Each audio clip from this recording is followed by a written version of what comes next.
కార్తీక్ చిరాగ్గా ఉన్నాడంటే భానుతో గొడవ ఉంటుంది. దీన్ని అవకాశంగా తీసుకోవాలి. నేను మంచిదాన్నని కార్తీక్ దగ్గర ప్రూవ్ చేసుకోవాలి. హాయ్ కార్తీక్. చాలా చిరాగ్గా ఉంది, దయచేసి వెళ్ళిపో నీలిమా. ఏంటి కార్తీక్, ఏమైంది? చెప్పాను కదా చిరాగ్గా ఉందని, డిస్టర్బ్ చేయకు, వెళ్ళు. చూడు కార్తీక్, ఒంటరిగా నీలో నువ్వే బాధపడ్డావనుకో, ఆ బాధ ఎప్పటికీ నీలోనే ఉంటుంది. సమస్య ఏదైనా ఉంటే పంచుకోవాలి, అప్పుడే ఆ బాధ తగ్గుతుంది. నేను నీ స్నేహితురాల్ని కార్తీక్. నువ్వు హ్యాపీగా ఉన్నంత వరకు ఎందుకిలా ఉన్నావని అడగను.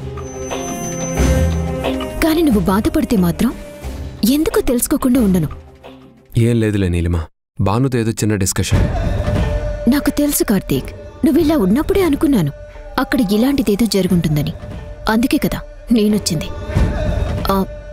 భానుతో డిస్కషన్ అయిందని నువ్వింత సీరియస్గా ఉన్నావా? జరిగిందేంటో నీకు తెలియదు కాబట్టి నువ్వు ఇలా మాట్లాడుతున్నావు. ప్రతిదీ నువ్వు తీసుకున్నంత తేలిగ్గా నేను తీసుకోలేను. చూడు కార్తీక్, భార్యాభర్తలన్నాక చిన్న చిన్న మనస్పర్ధలు వస్తూనే ఉంటాయి.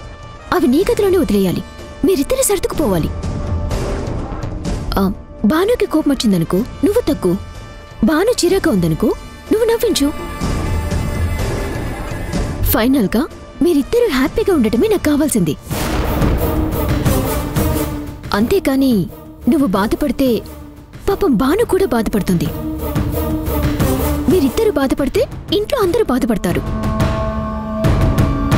అది చూసి నేను తట్టుకోలేను. మీరందరూ హ్యాపీగా ఉండాలి కార్తీక్. ఇది నువ్వు మనస్ఫూర్తిగానే అంటున్నావా నీలిమా? మనసులో ఏదో పెట్టుకునేదాన్ని అయితే ఈ సిచ్యువేషన్ని యూటిలైజ్ చేసుకుంటాను కదా కార్తీక్. భాను మీద కోపం పెంచుకో, తన మీద పగ తీర్చుకొని చెప్పేదాన్ని. కానీ ఇలా సర్దుకుపోమని చెప్పాను కదా. దాన్ని బట్టి నువ్వే అర్థం చేసుకో నాకు నువ్వంటే ఎంత ఇష్టమో. నాకు తెలుసు నీలిమా, ఎవరు ఎప్పుడు ఎలా మాట్లాడతారో. నేను మరీ అంత అమాయకుడిని కాదు. నీకు మేమంటే ఇష్టం ఉందని పదే పదే ఏం చెప్పక్కర్లేదు. ఇక్కడ అన్ని విషయాలు అందరికీ తెలుసు. మా మధ్య ఏం జరుగుతుందో నీకు తెలీదు. అది కాదు కార్తీక్. చెప్పాను కదా నీలిమా, నా మనసేం బాలేదని. నన్ను ప్రశాంతంగా వదిలేసి నువ్వు లోపలికి వెళ్ళు.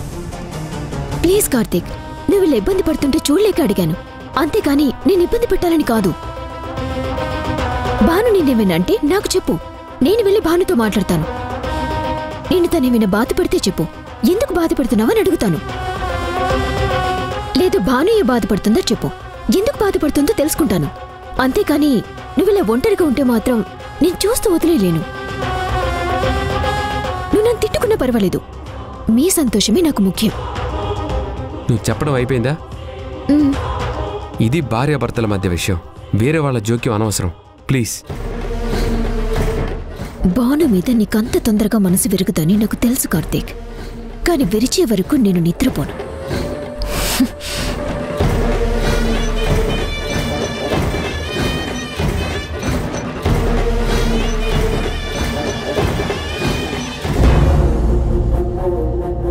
ఏం మమ్మీ, భోజనానికి రమ్మంటే రానన్నావంట? నాకు ఆకలిగా లేదమ్మా, మీ అందరినీ తినమని చెప్పి అమ్మమ్మకి చెప్పాను. నువ్వు చెప్పావే, కానీ నువ్వు ఇంట్లో ఉండగా నువ్వు తినకుండా ఎవరు తింటారు చెప్పు? ఆఖరికి కడుపుతో ఉన్న దీన్ని తినమంటే కూడా తినకుండా నీకోసమే వెయిట్ చేస్తుంది.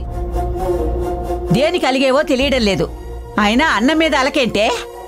అమ్మమ్మ, నన్ను కాసేపు ప్రశాంతంగా వదిలేయండి. దయచేసి మీరందరూ వెళ్ళి భోంచేయండి. చాందిని, నువ్వు వట్టి మనిషివి కాదు. అందరితో పెట్టుకోకుండా నువ్వు వెళ్ళి తినేసేయమ్మా. లేదు మమ్మీ, నువ్వు వస్తేనే అందరం కలిసి భోజనం చేద్దాం. చిన్నపిల్ల అడుగుతుంది కదే, నీకు సహించకపోయినా పిల్లల కోసమైనా కొంచెం తినవే. అబ్బా, చెప్తుంటే అర్థం కావడం లేదా? నేను తిన్ను అంటే ఎందుకు బలవంతం చేస్తున్నారు? ఆయన నువ్వున్నావు కదా, వెళ్ళి పిల్లలకు అన్నం పెట్టు. పదవే.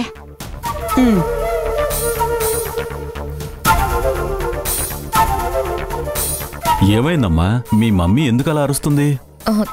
తెలియట్లేదు డాడీ, ఎందుకో కోపంగా ఉంది.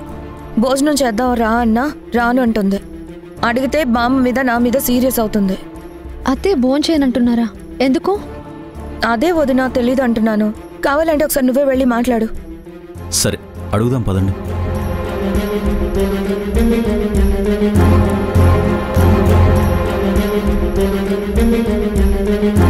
ఏంటండి, అమ్మమ్మ రాయబారం అయిపోయిందా? ఇప్పుడు మీరు రాయబారం చేయడానికి వచ్చారా?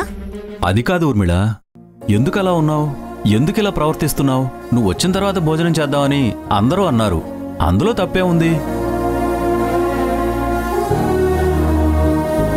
అందరం ఉన్నాం కాబట్టి అందరం కలిసి తిందాం అనుకుంటున్నాం. దానికింత సీరియస్ అవ్వాల్సిన పనే ఉంది చెప్పు? అవునత్తయ్య. ఏయ్, నువ్వు మాట్లాడుకో.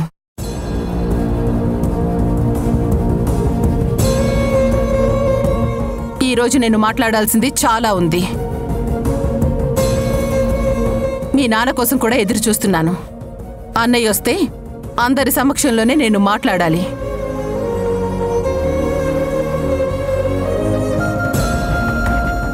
అంతవరకు ఏంటి, ఎందుకు, ఎలా అని చెప్పి దయచేసి నన్ను ఎవరు ఎలాంటి ప్రశ్నలు అడక్కండి.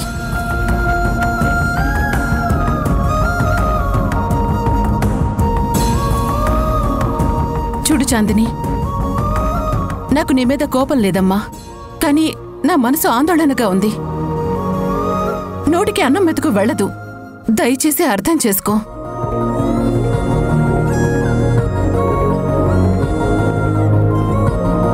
నువ్వు తల్లివి కాబోతున్నావు కాబట్టి ఆకలితో ఉండకూడదు. అమ్మమ్మ, చాందినికి భోజనం పెట్టు. మీరందరూ భోంచేయండి, వెళ్ళండి. పదవే, దానికి ఎందుకు కోపం వచ్చిందో అర్థం కావడం లేదు. పద, నేను నీకు అన్నం వడ్డిస్తాను.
మనో చెప్పరా.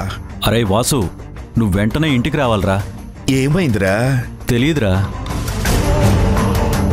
ఊర్మిళ ఎందుకో చాలా కోపంగా ఉంది.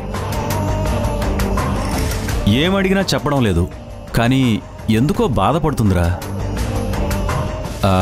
నువ్వు వస్తేనే మాట్లాడతాను అంటుందిరా. అందుకే నువ్వు తొందరగా రారా. అదేంటి, ఇందాక నేను బయలుదేరినప్పుడు కూడా బానే ఉందిగా, ఇంతలోనే ఏమైంది? తెలీదురా. నువ్వు వెళ్ళాక నేను కూడా వర్క్ చేసుకుంటూ హాల్లోనే ఉండిపోయాను. కాసేపటి తర్వాత చూస్తే తను ఇలా ప్రవర్తిస్తుంది. అందుకే ఫోన్ చేస్తున్నాను. నువ్వు తొందరగా రారా. సరే, నేను వెంటనే బయలుదేరుతాను. ఓకేరా. గురునాథం,